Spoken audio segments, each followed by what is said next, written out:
I didn't really believe the stories about the intercom ringing and then someone breaking into the apartment.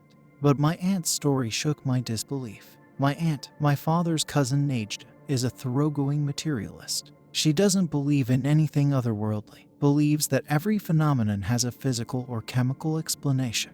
In general, she has never entered into discussions of this kind, believing that to each his own. She is an economist, has a degree in economics, and taught at a university. She is 65 now, no children, married by chance at 50. Her husband Mikhail, on the contrary, is a great believer in supernatural forces. He is fond of ufology, and in general he is an engineer and a jack of all trades. Najda successfully taught in one of the provincial universities. She is very strict in principle, but always respected her students. They were always happy to get their diplomas from her. Everything was going to be correct. She explained all the mistakes and helped to correct them. About 3 years ago, a young man came to her group. He had never taught in her class, but she was asked to help him prepare his thesis. Her aunt remembers this young man, Alexei, with pleasure. She says that nowadays there are very few such gifted people. She recommended him for graduate school, believing that his place was in science. Alexei quickly prepared his thesis and brought it to Najda for review. In the practical part, she found an error in his calculations. She explained how to correct it and made a necessary diagram for illustration, but Alexei argued and proved that his calculations were correct. We agreed that everyone would look more closely into the calculations and met in the department 3 days later. The very next evening, the young man called and asked to meet. He realized his mistake and didn't want to wait long. Hope said that his voice sounded very tired, but when she asked him about it, he replied that he was fine, he just hadn't slept the night before. The next day, the young man did not show up at the pulpit. Closer to the evening, it became known that he had passed away during the night. Then other students said that Alexei had a heart aortic aneurysm, which is why he went to study to be an economist. But the young man himself did not flaunt his disease, did not stray from physical training, was an active member of the hiking club. In addition to his diploma, he helped 2 girls who had babies for free. Najda was also told that his mother was quite elderly. She gave birth to him late and literally shook hands with her only son. The institute collected money, bought flowers, and went to the young man's funeral.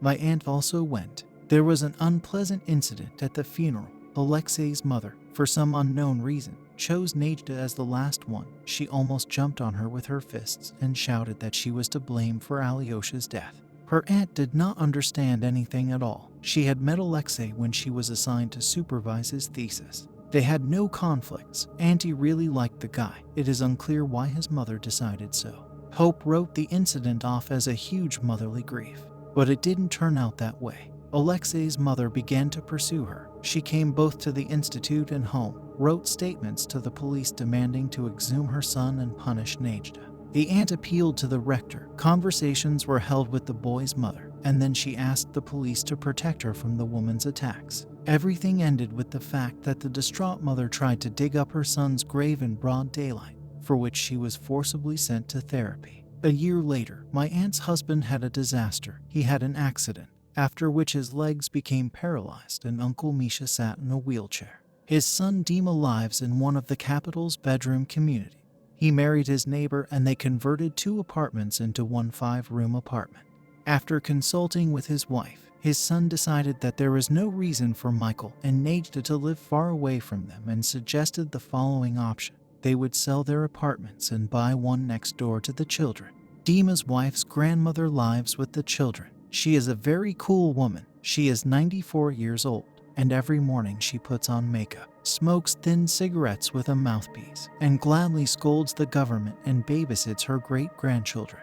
In no Erasmus, Najda and Mikhail listened to Dima. It took a year to move, and here they are Muscovites. My aunt got a job at some college. She needed certificates from a narcologist, a psychiatrist, and the police about criminal records. It took a long time to make the inquiries, so she decided to go to her old town on her own. And it just so happened that while waiting in line for the psychiatrist, she ran into Alexei's mother, who was registered and required to see a doctor. According to her aunt, the woman almost hissed with anger. She approached Najda and said, "It's me. Do you recognize me? Remember me? I'll come to you and tell you, it's me who came." Nadia paid no attention, took the certificate, and left for Moscow. It was Mikhail's birthday in December. His son suggested we meet at his place. There would be more space, and Nadia would not have to cook by herself. The day before the party, the wife came to the children with a sleepover, and from the evening to prepare something. The time was about 11:15 p.m. The little ones and Dima's wife were already asleep. Nejda, Michael, Dima, and Grandma were drinking tea in the kitchen. Suddenly, the doorbell rang. Dima went to open it, and there was silence. I have already written that Michael has golden hands and engineering thought. In the apartment of his son, he assembled a video phone, which looks through the entire area in front of the apartments. 5 minutes later, the intercom rang again. Nejda was there. She picked up the phone and heard, "It's me, open up." So she pressed the button. When her husband asked who's there, she shrugged her shoulders. "I don't know." It appeared that all four of us huddled in the hallway, at which point the doorknob turned, but there was no one on the video phone screen that was on.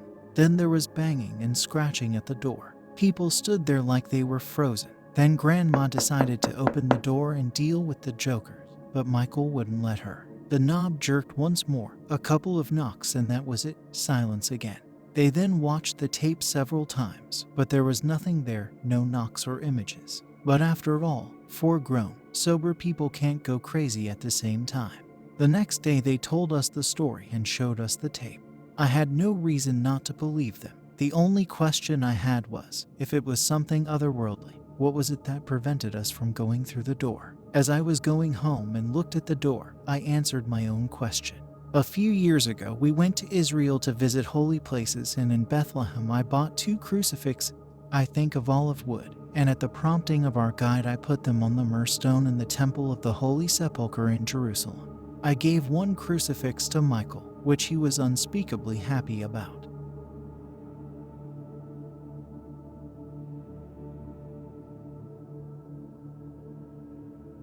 This is the only explanation as to why something didn't get into the apartment.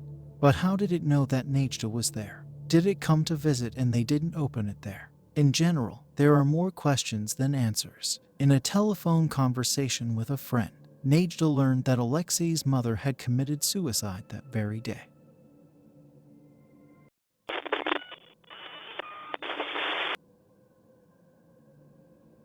I was 13 years old. At my mom's hospital, the schedule was 24 hours a day. I could sleep over at my grandmother's, but I wasn't afraid to be alone.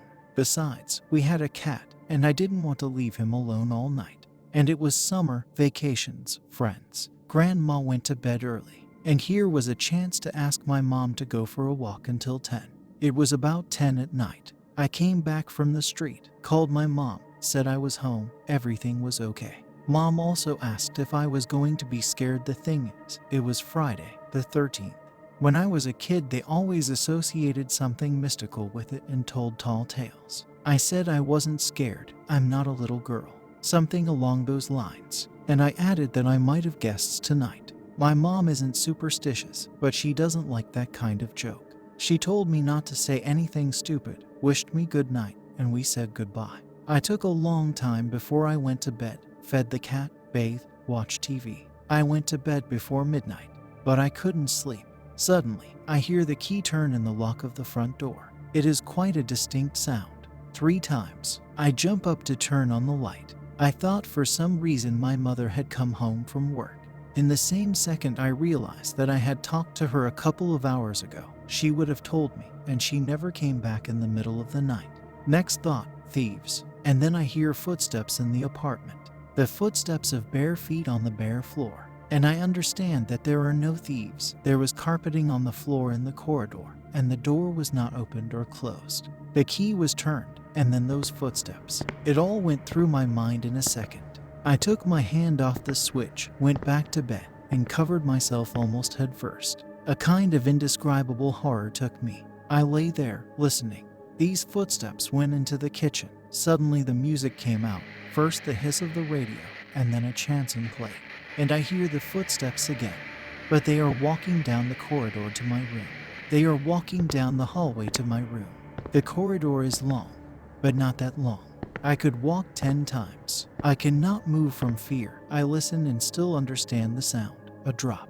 like something dripping on the floor from the walker, or something like that. All I could think about was making sure that didn't make it to my room and not come in. By that point, I was beginning to realize that I had absolute evil behind my door. For some reason, that's the way it was. I knew one prayer, the Lord's Prayer, and I tried to recite it to myself.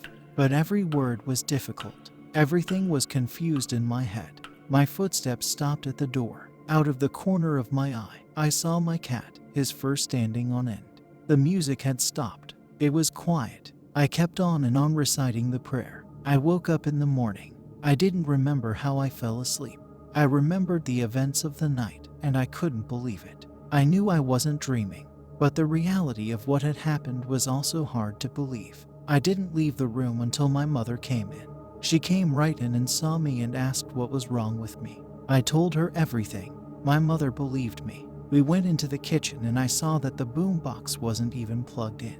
I turned it on, but the radio station was mine, familiar. How could it be playing? Why Chanson?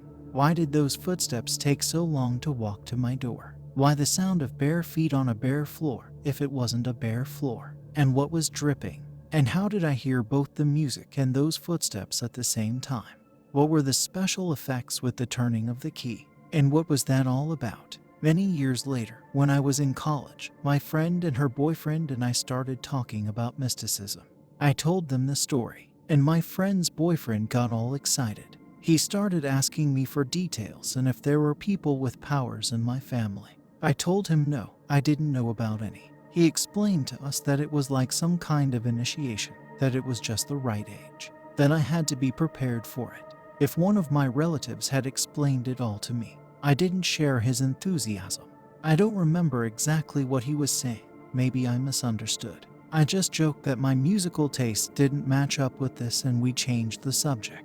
But I decided to ask my mom, just in case, about people with abilities. My mom remembered that she had once seen some strange books on my dad's mom's shelf a long time ago. That among the average books in her home library were old magic books. That surprised her, but then it was forgotten. I wasn't making anything up. That's exactly how it was. I was still scared for a long time after that incident. But after a while, I stopped sleeping at my grandmother's and stayed home again. I didn't want to be scared all my life.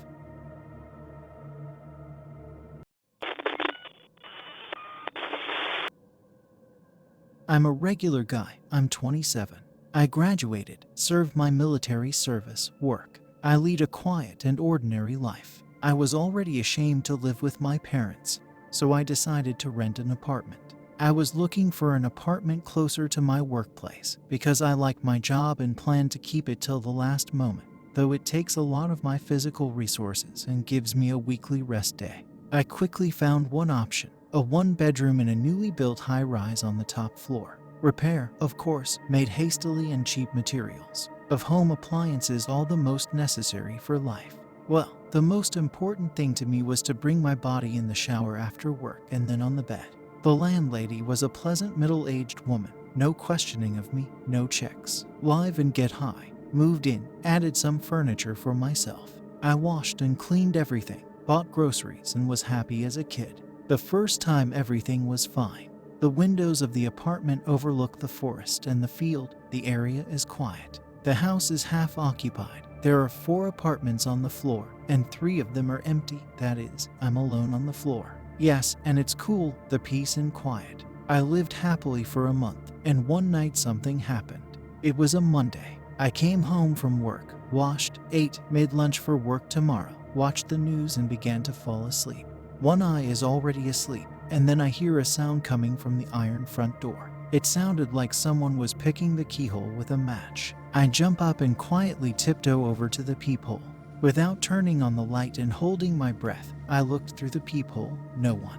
The sound stops, and silence again. No sound of the elevator, no sound at all, only the refrigerator breaking the silence with its processes. I move away from the door, lie on the bed, and the sound begins again. It is louder. The door to the apartment is a good one, with 3 locks and a security lock. I could not open such a door from outside. I would have to sweat, and then with a special tool. That's what I calmed myself with. But what is this? A glitch? I have not been seen with the gaps of the psyche. Is it done by a man? Then how did he get to the floor? The door on the landing opens with a creak. The elevator can always be heard. I approach the door, put my ear to it. I hear nothing. I look through the peephole. Nobody. I stay near the door, listening. Again I hear rustling. I took a hammer. No, I will not open the door. Maybe he is squatting by the door and wants to lure me out with a sound on purpose, I thought. Maybe I think I'm losing my mind. But no, the sound was real, and now I'm here, and I can hear it. After a couple of minutes the sound stopped, and I stared through the peephole for a long time, having calmed down. But still under the impression, I only fell asleep in the middle of the night. In the morning when I left the apartment for work I saw no sign of a break-in, no trace. The next night the same thing happened again. The level of nervousness flew up. At work as it dried up, everything fell out of hand. I couldn't think about anything else. On the third night I flew out of the apartment with a hammer in one hand and a knife in the other in full alert. No one was there, teasing me. I walk over to the bed. It's rustling again. Should I call the landlady and ask her what's up? She'll think I'm a junkie, especially since she hasn't lived in this apartment for a day. There had to be some explanation for this phenomenon. On my day off I took the lock apart, looked at the entire mechanism, all the parts, everything was normal, as it should be in a lock. The rustling was repeated every night as soon as I lay down on the bed. And one day I lay there waiting for the picking of the lock to begin. They did not, and I began to fall asleep. Then, out of the blue, a sharp, powerful sound rumbled. The silence was cut through by the terrible scraping of metal against metal. The door slammed open, as if it and its frame were being torn from the doorway. Some of the plaster crumbled. The feeling of eeriness filled me, and I stuck my back to the wall and watched. It seemed as if my heart was going to slow down. Where to call, what to do, think. My whole body was shaking. I flew to the door. It was all over. In silence, I wanted to look through the peephole, and something inside my head told me firmly, don't do it. I sat up all night in shock, unable to sleep. The next day I stocked up on sedatives. Already in ominous anticipation, I lay down on my bed. There was no sound, nor was there any afterward. It left me alone. And soon a young family with 2 children moved in next door. So now I'm fine, thank God. A couple of times I watched through the peephole as the new neighbor opened his door at night and stood silent for a long time on the floor, frozen, listening.